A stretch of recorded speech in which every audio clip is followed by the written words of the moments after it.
It happened that the world-honored one stayed for a time in Jita's grove, at Anathapindada's monastery of Shravasti, and then later returned to Rājagṛha and spent the third rainy season at the Bamboo Grove Monastery. The master of acrobatics, Ugrasena, was in town with his wife and his troupe of artists. Ugrasena was the son of a rich merchant of this city. Formerly, when a group of entertainers came to the town and demonstrated their skills before the king, Ugrasena fell in love with a maiden in the group and he left home and joined them. In the beginning, when he was in training, his wife and other performers of the troupe laughed in derision and scorn at his lack of accomplishment, and he shed tears. But he persevered until he was able to become the head of the troupe and led it from place to place for performances. He himself was to perform one day on a pole over 60 feet high, and people gathered eagerly to see him. The world-honored one, with his disciples, was also present. The Buddha let Moggallana employ superhuman powers to reach the same height as Ugrasena and teach the Dharma to him.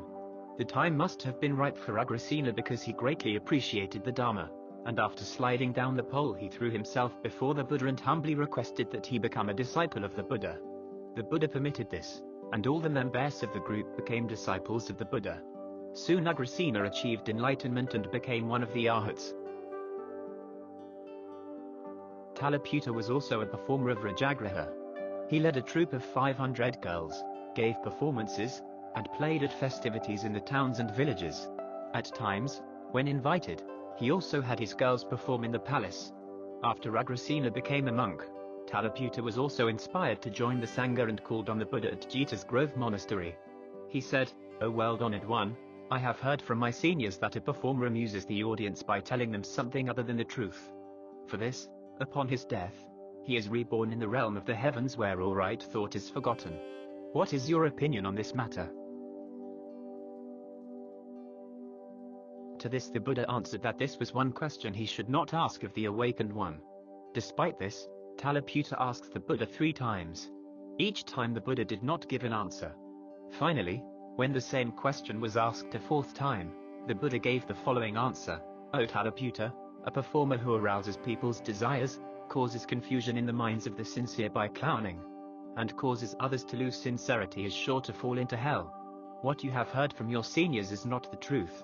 Those who have distorted views will be born either in the realm of hell or in the realm of beasts." When Talapuṭa heard this, he burst into tears. The Buddha then reminded him that he should not have asked such a question.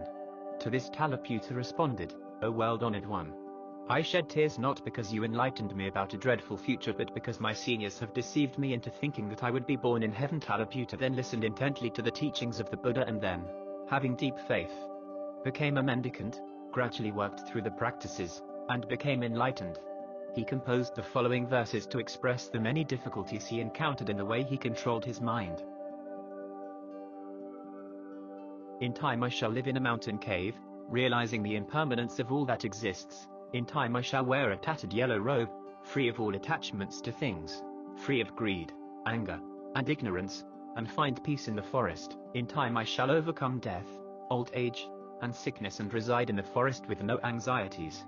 In time I shall sever the vines of the thirst of desires, conquer devils with this sword of wisdom, never be at the mercy of laziness, never be bothered by the flames arising from sight, hearing, taste, and feeling, never despair when slandered, never feel elated when praised, reside in perfect peace in the Dharma, and look forward to the good day of fulfillment.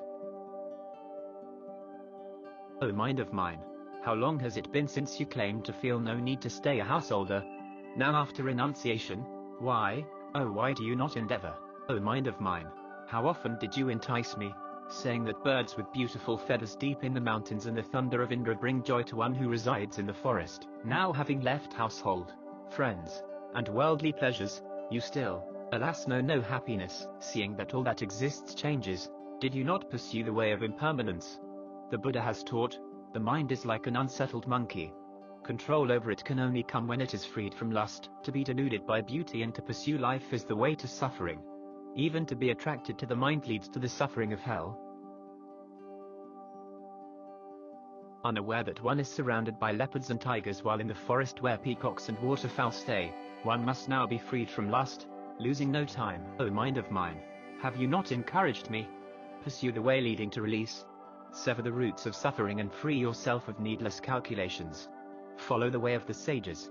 Teach to all everywhere while residing in the quietude of the forest. O mind of mine, was it not you that encouraged me? O mind, formless and always galloping off, I shall no longer need you, for in craving there is intense pain and great fear. I shall aspire for and pursue the way of deliverance. O mind of mine, wherever I found myself, I heeded your dictates. For up to now this mind was disturbed and I followed its dictates. But now, having awakened, I shall be the pilot of my mind from today on. O mind of mine, enable me to cross the sea of delusion, for I am no longer in my former state of delusion. I have no reason to be controlled by you, for I have accepted the way of the sages. I am no longer one bound for extinction. The mountains, the rivers, and the oceans, too, in all 6 directions, all are impermanent and are causes for unhappiness. O mind of mine, where will you find happiness? In a herd of deer, in a flock of peacocks, or in the cool of a summer shower?